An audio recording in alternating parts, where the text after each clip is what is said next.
Good morning and happy Wednesday, people. Halfway there day. Love it when it rolls around so quickly as well. What am I doing? I am here today to talk about posture corrections. That's what Wednesday's all about. And today I'm actually doing a special one just about knees. For the last few weeks I've been asking people to get in touch with their personal pain points in order for me to be able to help you. And knees seems to be quite high up on there. So I had a few comments about achy knees that happen when you exercise, achy knees that happen when you squat, when you run, and achy knees that are there literally just all the time. And even some people have noticed their achy knees are not facing forwards anymore. They've started to cave in. So I thought this would be a great opportunity for me to get in there and get that one sorted. So if you have achy knees, all day, every day, hang around. And if you only have it when you do sport or exercise, then also stick around because I'm going to be answering both of those. And if you don't know who I am, hi, I am Lisa. I am Lisa, the Health and Confidence Coach. And I'm here pretty much every day, Monday to Friday at 9 a.m.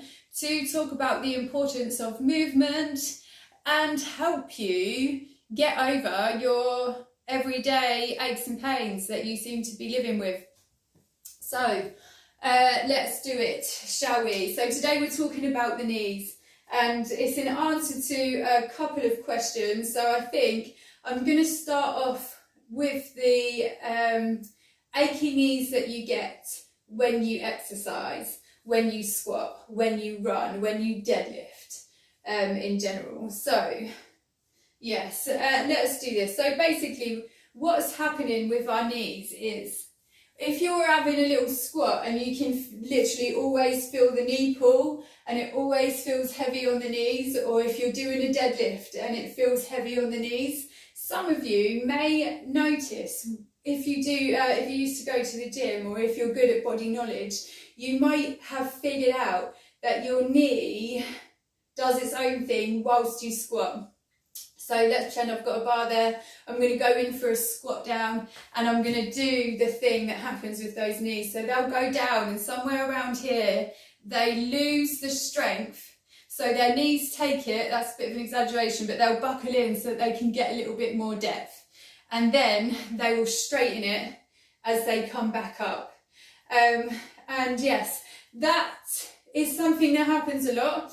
And it's more to do with not having the strength to be able to do it, but some weaker areas that you may have around the quads and the abductors, which is the muscle that lets your bum go away, lets your leg go away. So what happens when they are not very strong or as strong as our squat is? We start to overcompensate, which is why that knee moves in. So let me just try to explain it. As we squat down, we have less, let's just say we have a weakness. We have a weakness of either the quad or of this abductor, which is around here. So what my body is going to do, because I'm still asking it to squat, so I want a low squat. So my body's like, okay, cool, how can I do that? Well, actually to do that, I'm going to have to restrict that range of motion so that I have more movement to get down. And that's why it ends up being in your knees. And you can actually do quite a lot of damage there. So if this is something that you suffer with a lot, but you do it anyway, take a moment to try and do some of the stretches that I am going to offer you. And some of the strengthening stretches that I'm going to give you so that you can actually start to get over this. So if this happens to you whilst you're exercising, generally it's either due to a weakness of the quad and the abductors, which is the bum movement. And I've noticed that if I build these supporting muscles up whilst I've been working with my clients, that knee pain doesn't last for long and it will be gone in a couple of weeks. So what are the exercises that you can do to help this? I hear you ask. Well, first of all, we're going to have to start building up those abductor muscles, those supporting muscles, the ones that surround it. So what I want you to do here is little bum kicks, but you're going to use your bum to make that happen. Now, you can even do this on an adductor machine. If you still go to the gym, that's the machine where you can get those pads on your knees and you can use your bum to push it out. You can also mimic that move if you have any of these handy things laying around. You can actually put them over your legs and you can do that on the floor. Very similar move, I think, where we would bring it up and then you're going to bring your legs out and you're going to let them come back in. And all of those exercises really help you build up your bum strength. And your bum actually does a lot of work. It's supposed to be involved in literally every single one of your movements. So it's good to have a nice strong bum. What was the other thing? Oh, also the other things here that I wanted to talk about when you just have the pain when you do exercise. If you're doing squats and you're loading your squats with weights and you're getting that knee wobble and you're experiencing that knee pain, the first thing you have to do is stop using the weights, because one, you can't do it properly anyway without weights. So now all you're doing is putting an extra, however much weight you've put on there, you've put extra pressure and you're sitting in the wrong form when you do it. It's not really good. So I would probably practice without weights, which I know can be a bit sad for some people, but I would always rather get perfection and then make it more of a challenge rather than open yourself up to injuries. Perfect. One more that I wanted to talk about there. When you are doing that squat, if you can't help yourself and you feel like, well, okay, I'll take a little bit of weight off, but I'm not taking it all off, fine. You can bring those feet in just a little bit more.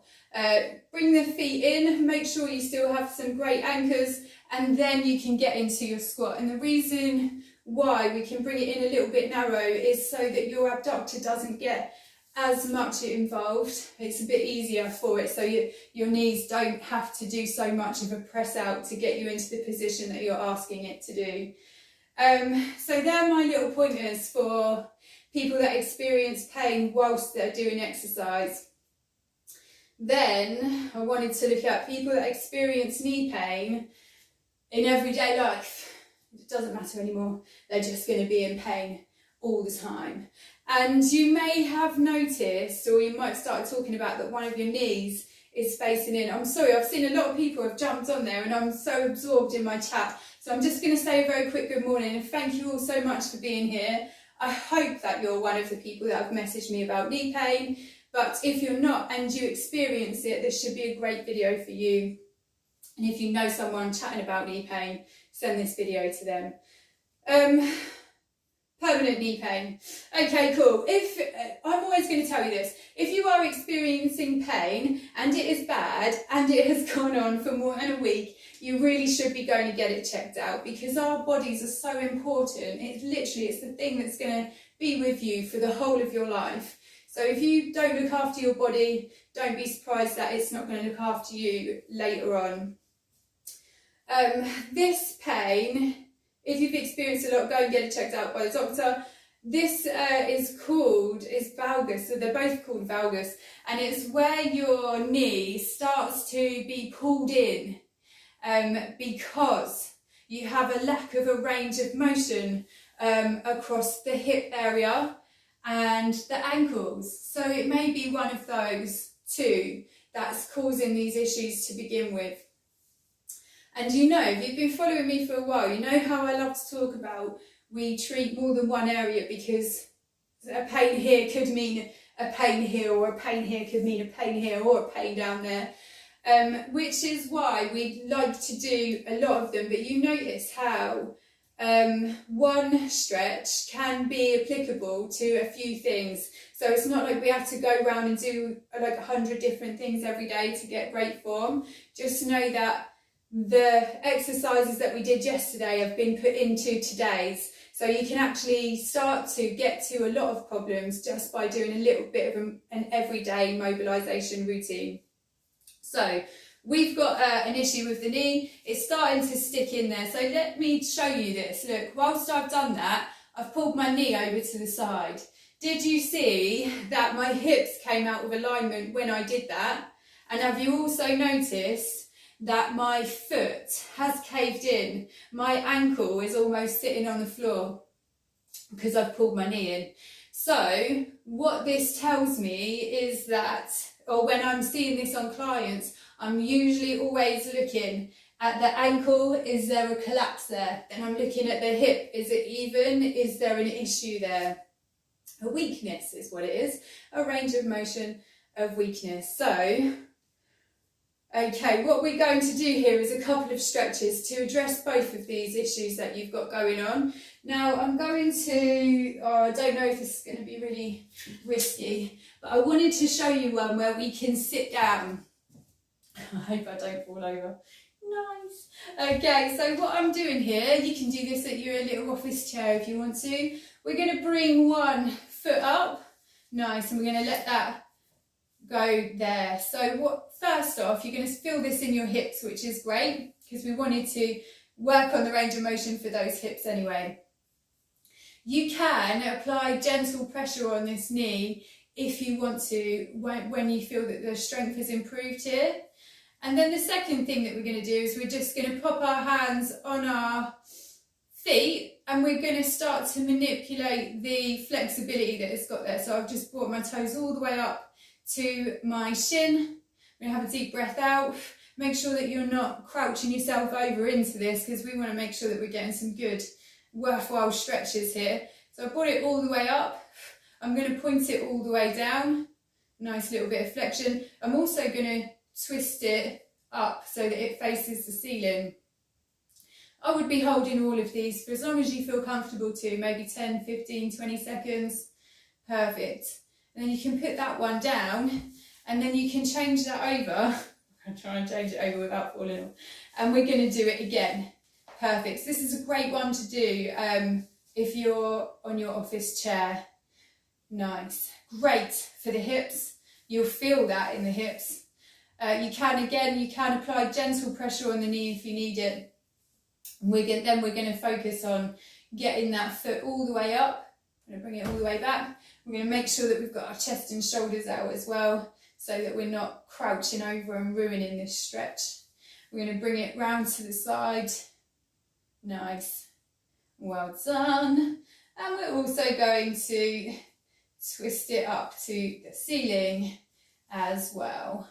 Nice, and we're going to hold that there all for a few seconds. Perfect. Love it. Well done. Nice. What we also can do whilst we're sitting down there on the chair is make sure both feet are on the floor. You can extend one leg and then you're really going to bring those toes all the way up. Sorry, that's my foot on the floor, okay? Yeah. Toes all the way up to you and you're going to feel a great flex there. The other thing I wanted to suggest, let's make this easy.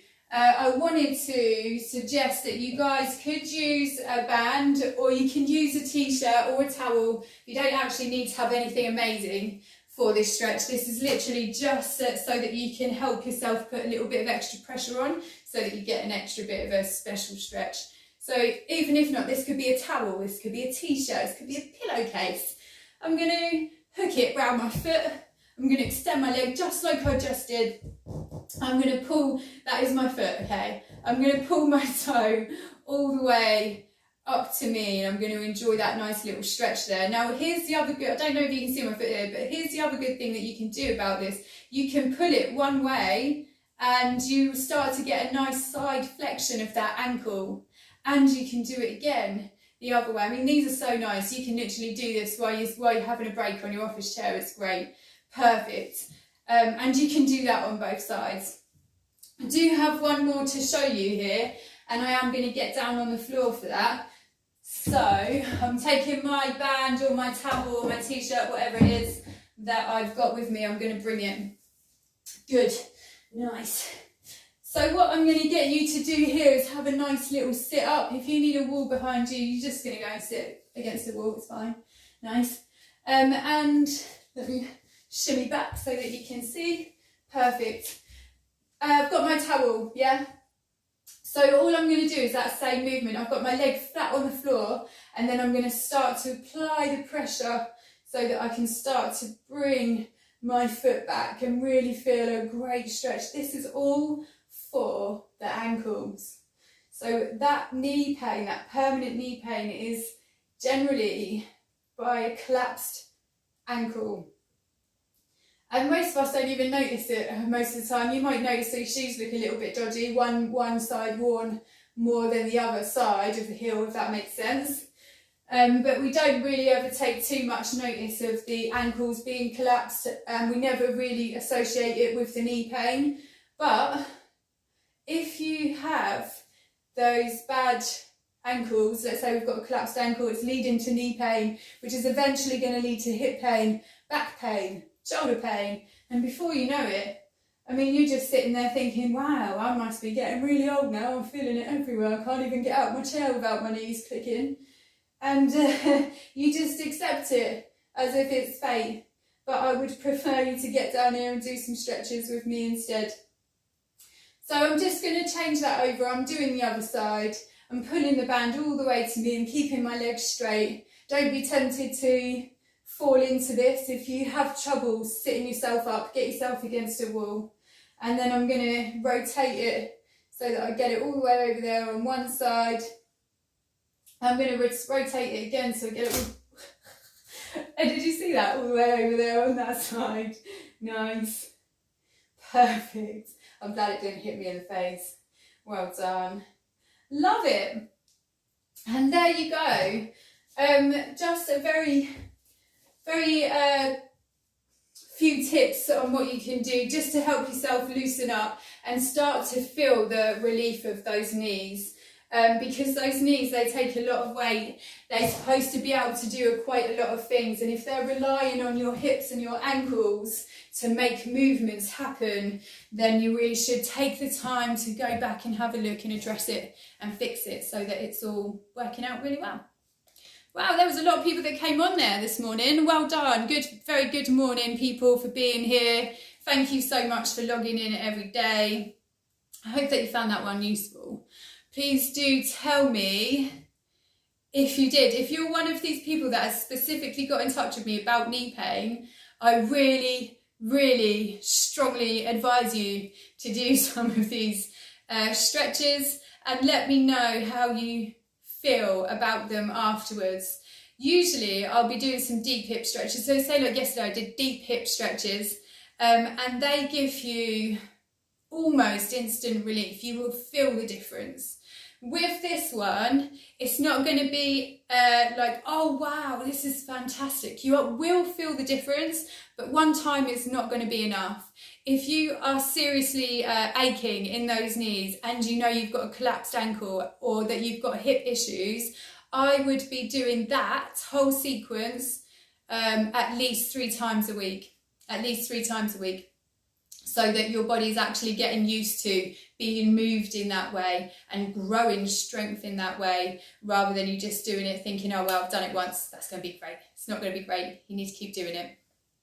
And I hope that you found that useful. So yes, please do tell me if you're doing them, tell me if you love them, if you're doing them and you know that they work because you've done them. Please share it. Please share it to someone else who's always moaning about being in pain and not doing anything about it.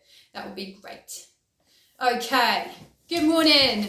Good morning, good morning, Phil, Danielle, Scott and Sham. Love it. Thank you so much for getting up and seeing me this morning. And if you're watching me later, just say hi anyway. I'll always say hi back. And perfect. Have an amazing day then. And I will see you tomorrow. I think it's upper body day tomorrow. We'll be doing some nice stretches for the upper body there. And if you do have any pain points, please tell me about them, because that is really what I'm here for. I really want to help you guys with your issues. So if you are experiencing pain on the daily, why don't you tell me about it and I'll see what I can do about it. That would be great. Have a lovely day, and I'll be seeing you tomorrow. Goodbye.